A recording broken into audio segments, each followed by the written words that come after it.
Okay, I have to tell you what happened yesterday. I sat here and I recorded a video, and when I finished, there was no sound. I forgot to check my mic. See that little red light there? It was blinking. And when that happens, it's like muted. The mic is muted. Did I notice that it was muted? No. I'm just a talking, just running my mouth, saying all kind of crazy stuff. But the main thing I wanted to share is I there's a part of YouTube that I just kind of forgot about. And it's like comments that people can make directly to the channel. Uh, they can send like private messages to the channel owner. And I discovered it, I don't know, a year or so ago. I think I looked at it maybe twice. So I went on it yesterday and saw some comments that have been there for a year. Oh, people asking questions like a year ago, 8 months ago. To them, I want to apologize profusely. I don't know, I just missed it. So it's really not the best thing for me to be. I have so many different websites and emails and stuff. It's just too hard for me to keep up. So if you guys would not mind, please don't post stuff there. It will may never be seen. Write to me at survivingdating@gmail.com. That's the best way to get to tell me what you think, or post your comments in the comment section. But if you have a question for me or you want advice, just use the Get Advice tab up at the top of the YouTube channel.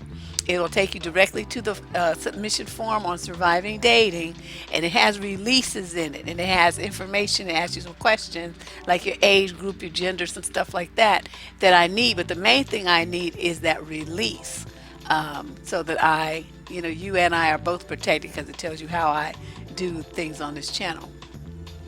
So what I wanted to do today, and what I'm going to also be doing, because in addition to these dozen or so letters that I'm sitting here looking at in this document, I have dozens in my email box that came through the website and that people sent. So I'm going to try to do, even if it's a 10-minute video, I'm going to try to do one every day for the next week or two to try to catch up and just get out of this backlog of advice questions. Because when I open up my email box, it's just so intimidating. I just close it. It's just too much. So I have to do something about it. Instead of whining and running from it, I'm going to do something about it. That's my style. So that's you guys can expect. I don't even know. It might be 5 minutes, whatever it is, but it'll be something every day for the next couple of weeks. So let me get started. In other words, let's talk about some of these situations that people have submitted. This young woman writes, you give great advice, so I have a suggestion for a topic that you could address. I belong to a closed women's group on Facebook. Yesterday, one member posted a story about a woman who donated a kidney to her boyfriend because he developed a serious medical condition. After receiving the kidney, he decided that he no longer loved the woman who saved his life, and the group was asked to comment. There were some women who stated that you should give out of the kindness of your heart with no expectation of getting anything back. I'm all for being altruistic, but a kidney? Others noted that a husband could leave you just like a boyfriend would, but I noted in that post, donating a kidney is major surgery. If something goes wrong, a boyfriend cannot take time off of work to help under the Family Medical Leave Act, FMLA. A boyfriend cannot provide medical insurance. A boyfriend can do little legally. So can you do a video about the risks of giving wife privilege to a man when you're only his girlfriend? You must be new here. I don't really recognize this name, so I don't know. Maybe she just never commented before. I've already done that video. It was a part of the video a day February, and I think it was the roles were kind of flipped. It was called expecting wife treatment when you're nothing but a girlfriend, something like that. But anyway, it's in that 28 video series somewhere. So you can look for it there. But it talks about, getting wife or husband treatment when you are neither one of those things. So that's done. Now let's go on and talk about this situation right here. See, what jumps out at me when I was reading this, that's why I kind of paused, what jumped out at me is why did she, they said she gave it because he developed a serious medical condition. There's something that she was hoping to get out of this. Now, whether she thought that the relationship was like on the skid, and she thought if she donated him a kidney that he would stay, or if she really did love him and imagine that they were having this future together, and so she felt like this is her husband to be, so she could give him a kidney and that they would be even more bonded because they would be sharing body tissues or something. You just never know what people are thinking. But let me tell you what it would be. If that was my boyfriend, his ass would be dead. Okay? Because I wouldn't give him shit. You're not even getting a drop of my blood.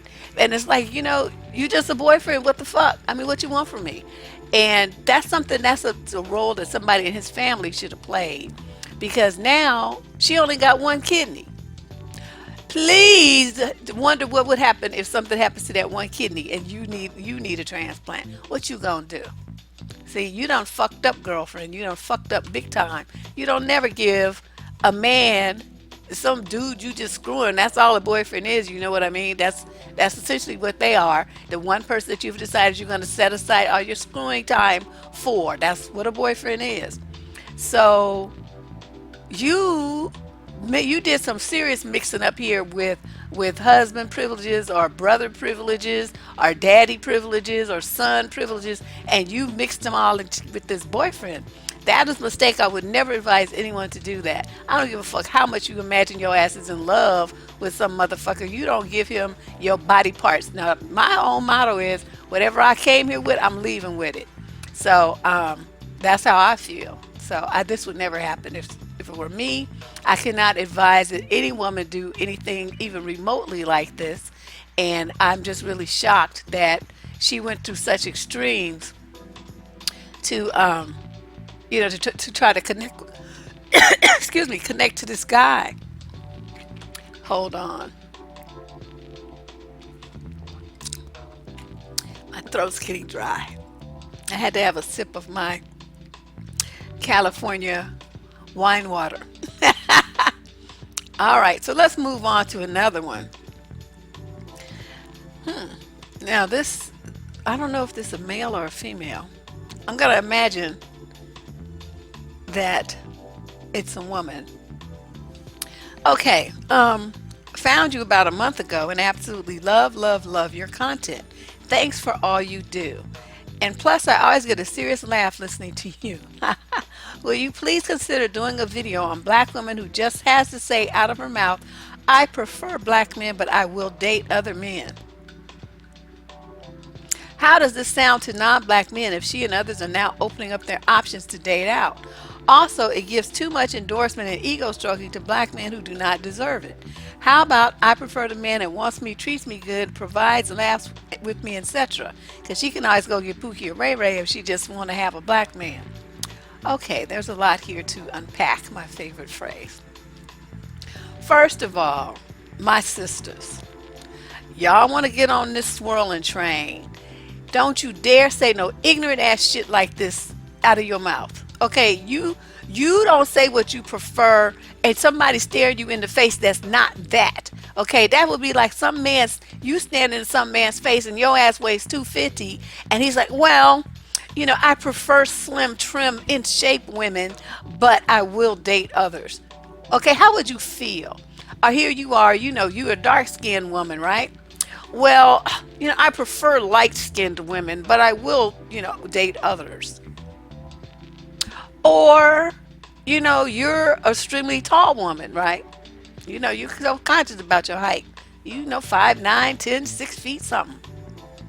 Well, I prefer women who are 5'5", but I will date others. How do you feel when someone says some shit like that to you? Why would you say that to a man? What is wrong with you? Oh, I swear, you guys be giving me a headache. You need to think sometimes before you open up this. Sometimes the best thing to do is the stuff that's going through your head is to keep it there. Never let it come out your lips. You need to do this. Okay? It's just, you say stuff that you think, you're quote being honest. What you really are is being rude and insulting to people. If you're going to open up your options to include, to be more inclusive of worldview, of romance, all of those stuff, don't you ever, ever, ever, ever, ever tell a man that you prefer black men. Don't you do that. Even black men don't tell them that shit. That's some shit you keep to yourself, or you tell your diary or your mama or something. No, don't even tell her, because then when you show up with somebody who's not black, she gonna be reminding you that you said that. So some things, really just keep it to yourself. Don't tell anybody. But I will date other men. I mean, that just sounds like an opportunist. It sounds you just want to use somebody that you would never really love him. You wouldn't even give him a chance to love him, because he'd always be worried that you would throw him to the side, because what you really want is somebody who's not him. You want somebody who's black. You don't want him. Oh my God. This letter is kind of painful. I mean, that people don't have this much intelligence and they would say something that rude and crude to someone. Okay, but you know what? I'm gonna just say this too. If you really prefer black men, don't date other men. Don't do that. Don't do it. Just stick with what you like and just let them dog you out, because I don't know what would make a woman like somebody just because of the color of their skin. You see what I mean? That to me is like, oh, you driving through a neighborhood, you want to buy a house, right? And you see a house that's painted a pretty color, and you want to buy it just because it's that color, and you don't pay no attention to the plumbing, to the water, rusty pipes, to the roof that needs repair, to the vermin that's living up in it, to it's infested with termites or some shit. It's got black mold down in the basement. You don't care. You're not looking at none of that. You just prefer it because of the color. That's what you're basically saying when you say stuff like that. You need to go deeper. You need to look at what kind of character does this man have? Does he have integrity? Can he be depended upon? Does he really care about you? How does he show that he cares about you? Does he have a good relationship with his friends and his family? What kind of man is he? That's what you need to concentrate on. I don't give a fuck if he's orange with blue stripes. As long as he treats you well, then that's your man. Okay? So we moving on from that, because that got me upset. Now I won't do that one yet. We won't do that one yet either. Okay, let's do this. This lady says that she's 33. I've never been in an actual relationship. Wow. I struggle with extremely low self-esteem. As childish as it may sound, I must tell the truth if I want to consult with you. I'm an African woman who grew up in the United States since the age of 4. I have what many may call a wide nose, and I was teased and bullied about it for years, to the point where I isolated myself from other people.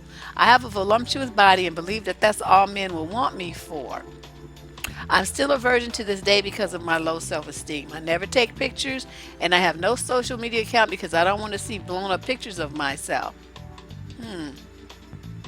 For the past 2 years, I've considered getting a rhinoplasty done, nothing extreme, just to take the width in a bit. I contour my nose with makeup all the time. When men say they're interested in me, I never believe them. I think they just want some ass, so I shun them until they leave me alone. Can you please do a video on how low self-esteem can hinder a woman in dating and marriage? Please help me. I'm getting older and I still feel inadequate. It's so bad that I have brothers who didn't really inherit the wide nose, or maybe it just doesn't look so bad on them because they're guys. They've always been in relationships and I envy them. Women have made fun of my nose when they're trying to put me down. If you can, respond to my message privately. Oh, well, there you go. That's not going to happen. Anytime anybody writes to me, unless you pay, it's going on my website or my blog. That's the rule. Let's see here. Again, a lot to unpack. I am very sad that the fact that you were bullied and treated so poorly. I hate to say it, but that's what kids do. That's what they do. I mean, when I was a kid, I got teased because I got good grades, because I had long hair, because I wore glasses, because I was skinny. You wouldn't know that now, but I was very athletic, so I was a little bony child. Kids are going to tease you about anything. I don't know why that is, why they feel the need to do that, but it's just something I think that we've all had to endure. Some people take it to heart like you did, and some people just let it roll off of them like I did. And so, there has to be a happy medium though, where, um, where you deal with it. It may hurt your feelings, but you know how to deal with it and you put it in a proper perspective. Those were stupid kids. You can't let stupid kids affect your adult life. Okay? You got to get that in perspective. The number two thing I have to say is, um, I'm all in favor of the rhinoplasty. I think if that is something that will help you feel like that's going to help you be more social and be more self-accepting and look better and all that stuff, it'll change. You feel like it's going to change something, right?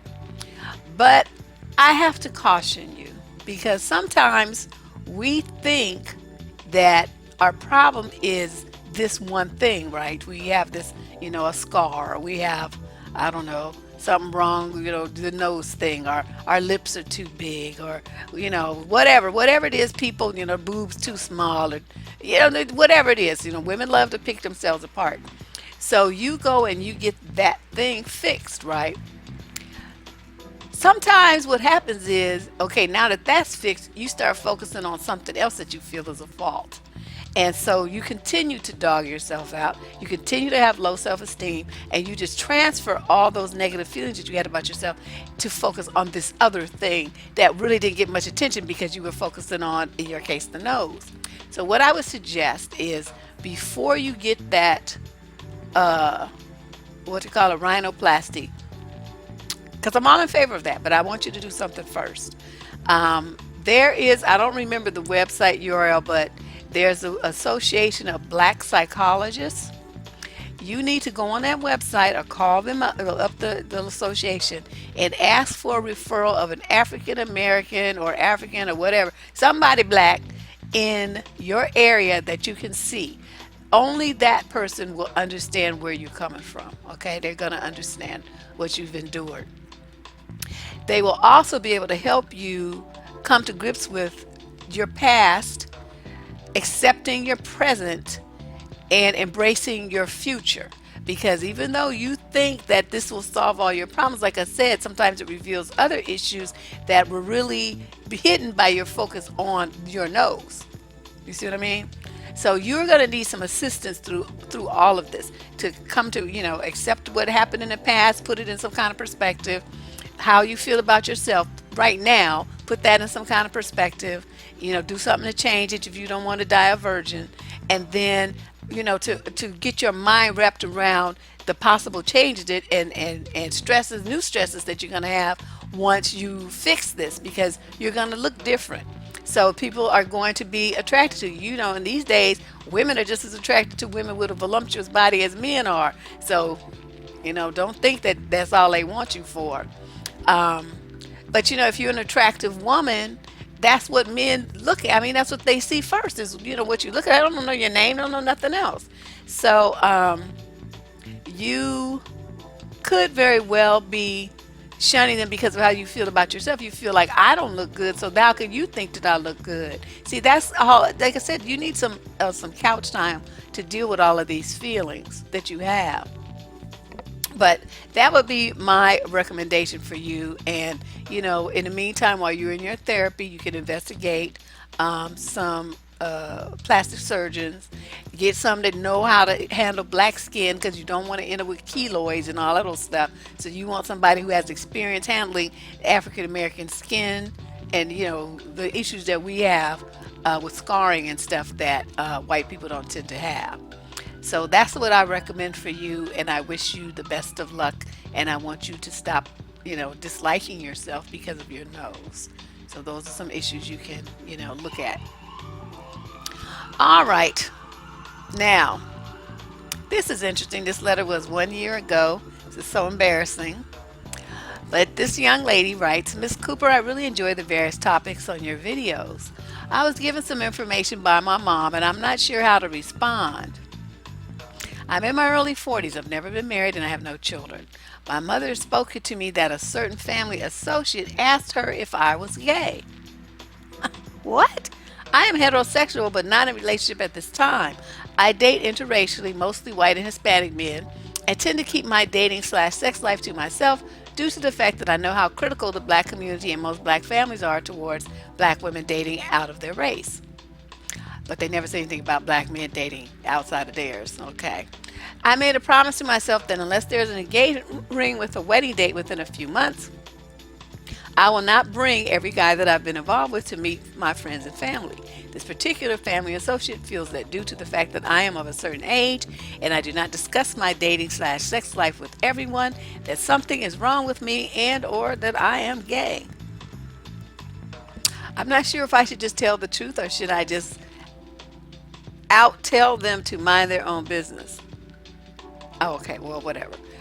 Um, this is a moment when I read letters like this that I wish I could go dink a dink a dink and jump into that person's body for maybe, I don't know, 20 minutes and tear somebody a new fucking ass. That's what I wish I could do. Because I would go immediately to your mama's house and say, where is this bitch? Because you know it's some bitchy ass woman. And go over there, ring her doorbell, and proceed to act like the original fool, the one that's in the dictionary. The picture that's under food, that's me. Okay, that would be me acting a complete and total one. Because this person here needs to be told off. First of all, you need to put your mama in check for spreading bullshit. Okay, tell her don't be telling me some crazy stuff that other people have said about me. I don't like that kind of stuff. That's some bitch shit, and I'm not down for that. Okay, that's number one. Number two, you find this heifer and you tell her who I fuck, who I don't fuck, who I see, where I see them. What I do, where I go, none of that is your goddamn business. You need to get you some. Stay the fuck out of mine. And you say anything like asking somebody about what my sexuality is, see, that makes me wonder about yours. Because then why you give a fuck what I do with my pussy? Why is that a problem for you? Why is that your business? Why are you so nosy? Why are you trying to find out what's going on between my legs? I would act clown that bitch into oblivion. But she would never want to say nothing about me when I got finished talking about her. But this there's nothing. What you're doing is exactly right. You don't tell everybody your business. They don't need to know. They ain't paying you. And it's like, I mean, if she wants some titillating little stories and stuff, tell her to read Penthouse. They got letters up in there. She can do that and read those. So she don't need to be all up in your business like that. Oh my God, these people just be doing the most. But that's what I would do. Just tell her, you don't worry about what I do. You worry about what the fuck you do. And stay out of my business. And if I hear you say anything else about it, we're going to have a problem. And you're going to be dealing with me, not my mother. That shit gets on my nerves. Okay, here's another one that came from a year ago. Oh, I recently told a guy to stop texting me, but he still does anyway. Should I warn him again or just call my cell carrier and have them block him? I don't know which cell carrier you have. I have Verizon, and you just go on the website and you can block anybody. You do it yourself. You don't need your carrier to do it. Of course, this was written a year ago, so maybe, I don't know. But that's what I do. And also what I do, since I have this bad memory, I don't remember names. I remember people's faces, but I'm not really that great with names sometimes. So say somebody didn't call me for a few months, right? And then they called and I looked at it, I said, oh, I would wonder who that is. And then I would most likely answer it. So what I did, and I started doing this when I was in college and, I had my first cell phone. Once I was done with somebody, I would change the name to do not answer. Now, you can't have the same name, so it'd be do not answer 1, 2, 3, 8, 12, 17. 12. Okay, so I had all these. I had up to 71 names in my phone at one point until I traded that phone in. Do not answer 71. Some of them was females that I decided was just a little bit too bitchy and nosy and stupid for me to ever be around, and so I just cut them loose, and they became a do not answer as well. But mainly it was dudes that I met that was bugaboos, and I decided I want to be bothered with them, so I changed to do not answer. Now, since I don't remember names, right, and you can't see their face, all I knew is I can follow instructions, though. So when that thing would ring and would flash, do not answer 54, it wouldn't matter who it was. It didn't matter what they wanted, where they were, nothing. All I knew was my phone was telling me don't answer it, and so I wouldn't answer. And that's how I handled it, and that's how I suggest that you do it. Because if he's still texting you, there's a reason, which most likely is because you would text him back. So, if you stop texting him, then he's not going to get the ego boost that he's looking for and the response and your attention that he's looking for. So you just put him on the ignore. That's what I do. And it works great. They can't stand it, but I mean, it's like your words and your actions have to match. So something is amiss here because he might text a time or two at first until he sees that you're not responding and that you're serious, and then he would stop. So if he keeps doing it, then you were like, well, why are you texting me? I told you to stop texting me. Stop texting me. Leave me alone. Okay, that's still responding to his text, even though it's negative. He's sitting there giggling and everything because he made you text him back. See? So you have to let that go. Um,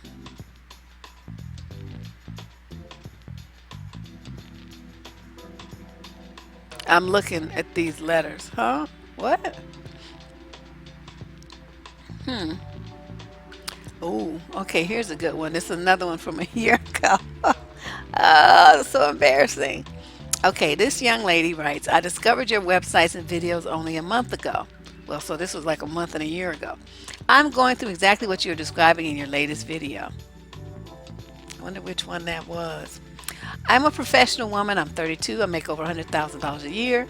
And my African American ex boyfriend is trying to lock me down into a relationship and manage my money. What? He is aggressively trying to convince me to be with him, and he uses us against whitey slash society slash the status quo constantly. He has some good ideas with real estate and buying property and leasing it out to tenants. I thought his ideas were interesting, but now he is so aggressively trying to lock me into a long-term relationship with him. He listens to hip hop all the time. He cusses a lot and talks about how big his dick is and tells me I need to submit. Tells me I'm just like all these other black women. Oh my God, this is a knucklehead. And he's even called me a bitch more than once. What? We dated back in 2008 when I was still a student. He seems much kinder back then. Now that I have a career and earning potential, he has turned into someone I don't recognize. He even wants me to hire him as my manager. Oh, wow. His family is wealthy, but he's not. He thinks that just because I don't want to be with him that I'm selfish, stuck up, and an egomaniac. My family is from West Africa, and although West Africans have their own issues, it's rare for an African man who has come to the U.S. for the purpose of being successful to feed not only himself but also his family to start trying to latch onto a woman and suck the money from her. Ah! I beg to differ. I don't know about the African men that you know, but I know a whole bunch of them from West Africa, and those motherfuckers don't want to do shit but sit around and use women.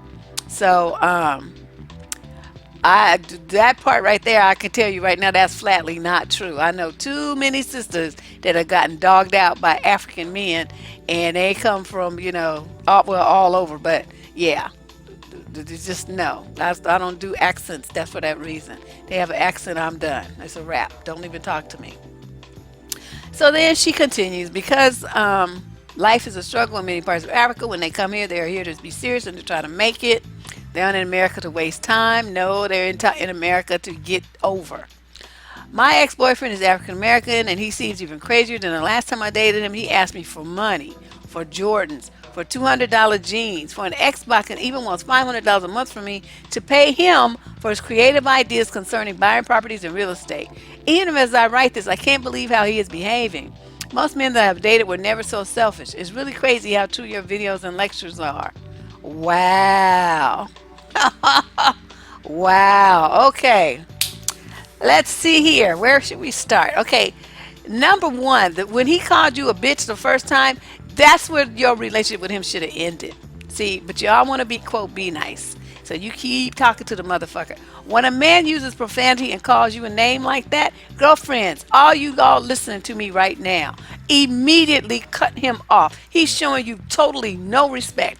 And you think that the relationship is going to improve, or that there can be some love and affection and honesty and trust. He's already told you what he thinks about you, and you are nothing to him. You are a bitch, okay?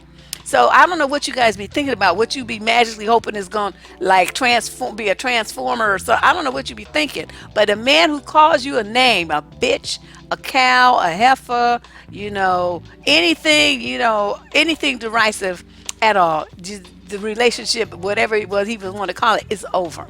Okay, now the number two thing the mistake that you made was telling him how much money you make. There's no reason he should know how much money you make. Why did you tell him how much money you make? I mean, I know you just told me, but for the purposes of framing this letter. But see, you don't ever tell a nignog how much money you make. If anything, you tell him how much debt you have so he can give you some money. That's what you do.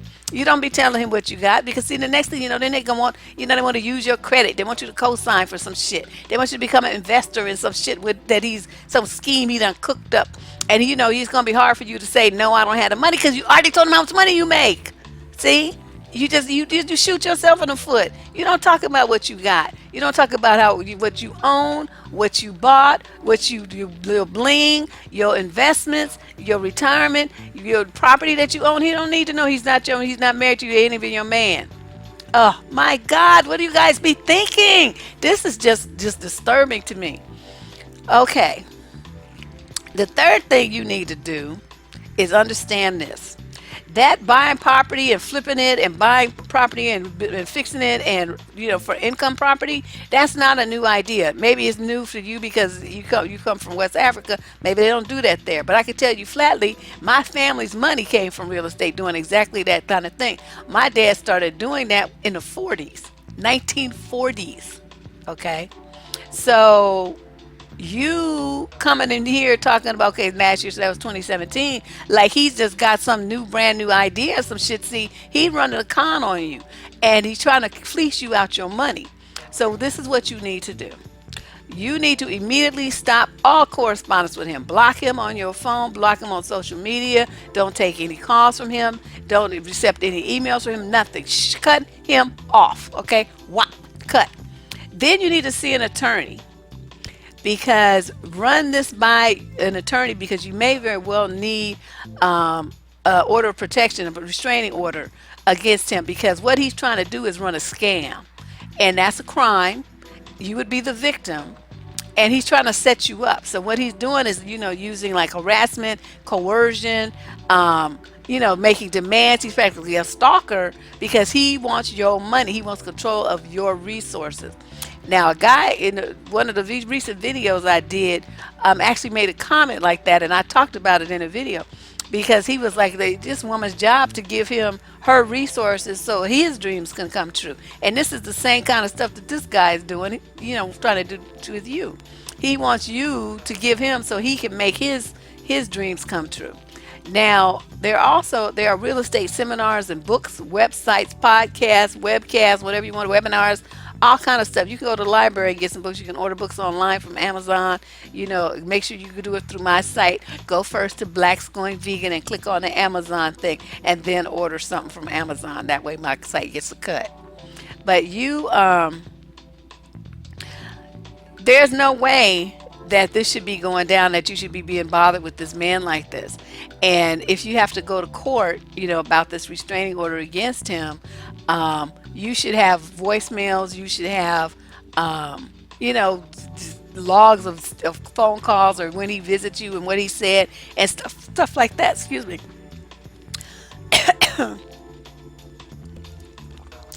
So that when you go to court, you can show the judge that you took this course, and you went to this seminar, and you read this book, and you took this webinar, you did all the stuff, so that you can show that he had nothing to do with it. Plus, he hasn't invested anything. He's looking to come up using your money.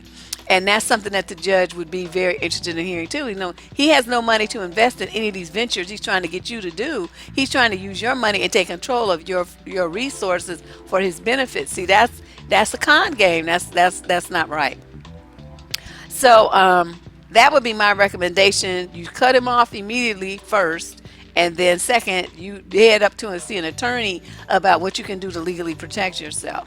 You might want to even look at putting some of your stuff in trust, because you've had this guy around, right? So you don't know what access, I don't really know rather, what access you've given him to your personal information. I mean, your driver's license number, your address, your social security number, where you work, your date of birth, all this kind of stuff. That's how people set up fraudulent accounts in other people's names. So see, sisters just being all casual and trusting of these motherfuckers y'all be dealing with, and the next thing you know, the dude done opened up a credit card and got a mortgage and shit in your name, and he knows he can do it because you have $100,000 in salary. So of course he knows you got good credit.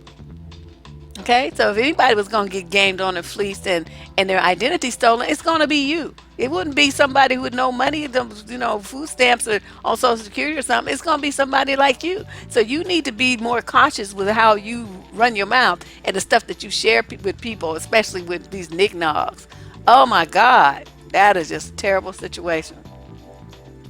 Okay, and let's do one more. Um, Oh, this guy is talking about my video on abortion. This one is also a year ago. Oh, he says, I find it hard to believe that many of the women you have spoken to that had abortions are cool with it. It will be hard you. Oh, I get for you. You must have left out four. It will be hard for you to understand since you're not a believer, but based on your position and standards, I wouldn't be here if you had to make that horrific decision. I was conceived under heinous circumstances and raised in a borderline poor household, but the Lord Jesus Christ brought me through all that. I am blessed with a good job, a beautiful wife, a nice house, car, and serving my master. My point is, you don't know what God has in store for someone. Poverty is only a temporary status. In the book of Jeremiah, the Lord told the prophet that he knew him before he was conceived in his mother's womb. Jeremiah 1:5. Okay. And then he said something about a lifetime of guilt. My thing is this. He's right. If I had been his mama, he would have never seen the light of day. Because poverty itself may be temporary, but for most people it's not, it's permanent. But the suffering and the trauma that the kids have to deal with because of the poverty that they're being raised up in lasts a lifetime. It makes a mark on their mind, it makes a mark on their heart, it makes a mark on their spirit, it affects their self-esteem and their opinion of themselves. It can make people crazy. I mean, plus poverty will impact your physical health, your nutrition, so your body won't develop the way that it's supposed to, your medical care. Now that we have Obamacare, I guess that's um, a little bit alleviated, but some people still can't afford it. And, so poverty has widespread ramifications way over and above what you're looking at, sir. Every woman that I talked to that got an abortion, the ones that wanted one, I'm not talking about the ones that maybe had an accident and had they had to get one because the fetus died in utero or something, or whatever, some kind of situation that was outside of their control. But for the women who had the control and was consciously making decisions, they was relieved. Okay, they was happy to get rid of it. So I really struggle too with men and people. Okay, men ain't gonna never be pregnant, so I don't know what the fuck they talking about. But some women will come around talking about you shouldn't get an abortion. I'm like, bitch, are you gonna write a check and pay for this goddamn baby? Are you gonna pay for his shoes, medical care, daycare, $1,600, $1,500 a month daycare fees? Are you gonna do all that? If you not, then shut the fuck up. Okay, because you ain't paying no money for this kid. You ain't gonna be around the babysitter to relieve no stress. You ain't providing no food, no clothes, no shelter. You ain't doing shit but running your goddamn mouth. So if a woman want to get an abortion, I don't give a fuck if she got one every month. Do you get what you need to do? What you need to do. I mean, I would hope you would be, a little more responsible and try some other birth control. But regardless, if you don't want to have a baby, you have every right not to have one, and you have my full support on that. So, I don't know. As what I see a lot of, my mom, I told you guys, did daycare, and when we moved out, I mean, it was a two-story, 10-room house in San Francisco that we had. So, all four of us moved out, right? So it's just my parents knocking around in there in that big ass house. So my mother decided that, that she could do some good in the community. So she took in some foster kids. Some of those kids, up until when she died last year, they would still contact her, would still come over for holidays and Mother's Day and stuff like that, because she was like the mother that they never had, somebody who actually cared about them and stuff. Okay, but most kids, that's not their foster care experience. Even those that came there last had some other experiences that they used to share and have us in tears about, the rapes and the beatings and the stuff that they had to endure. So when you try to force a woman to have a kid that she can't afford to have, that child is looking at being as suffering from poverty, from molestation, from being abandoned, from being abused, being neglected, all kind of stuff. And yet you want to talk about God to me. and how it's a blessing. There's nothing about that that's a blessing for that child. It's all a blessing in your mind because you think that because a woman gets pregnant that she's supposed to have the baby. No, no, she's not. There's no reason for a child to suffer like that. And I really don't give a fuck. People don't agree with me, you know, because look at all these kids in foster care.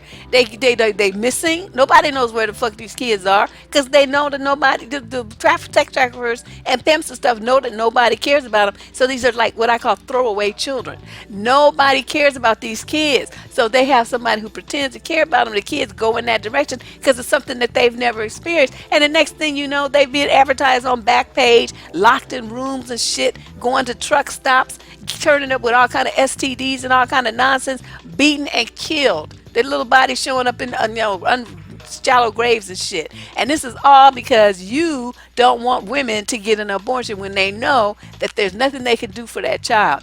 Get an abortion, okay? Get an abortion. Do not put a child through that. That's cruelty. That's inhumane. That makes no damn sense. And don't listen to all these, these bleeding heart people talking about, well, that's a blessing. And the fuck it is. It's not a blessing. The kid's not blessed, and neither are you. The only one who feels blessed is the one running their goddamn mouth over there in their house, eating up all their food and paying their bills on time while you sitting in the dark, suffering in the cold, eating a carrot stick and shit because you don't have no damn money. Fuck these people. I mean, a lifetime of guilt. When the guilt would be, oh my God, I had a baby I know I couldn't afford, and now the baby's in foster care getting beaten up, and I don't even know where the kid is. And last time I saw the kid, he had bruises and was starving and all this. No, don't do that to a kid. So anyway, those are letters for today. I will be back tomorrow with some more. These were kind of disturbing. I don't know. I think I'm gonna read them next time. Before I just like cut and paste, in here. So I'm reading them when I'm doing the letter with you. I think I need to kind of skim these so I can not be so angry. But this is what we got going on. This is how we're going to do it. As you see, I still haven't put up my lights and my new background and stuff yet. I've been so busy. It's just been unbelievable. But I hope to do that this weekend. I'm going to do my live broadcast finally on Sunday. So I hope you guys can join me for that. Check out the channel page, and there'll be information about the time and all that stuff for your time zone. And other than that, this has been wonderful. I will be seeing you guys a lot more over the next 2 weeks while I go run through these letters. And if you have one that you want to send in to put it in the pile, like I said, go to survivingdating.com, and up at the top, it'll say submit your advice question. That's what you do. Or right here on the YouTube channel up at the top, it says get advice. You just click that and it'll take you right to the page on Surviving Dating. All right, Deb Cooper from survivingdating.com, closing out another advice video, and we'll see what happens tomorrow. Talk to you guys later. Bye-bye.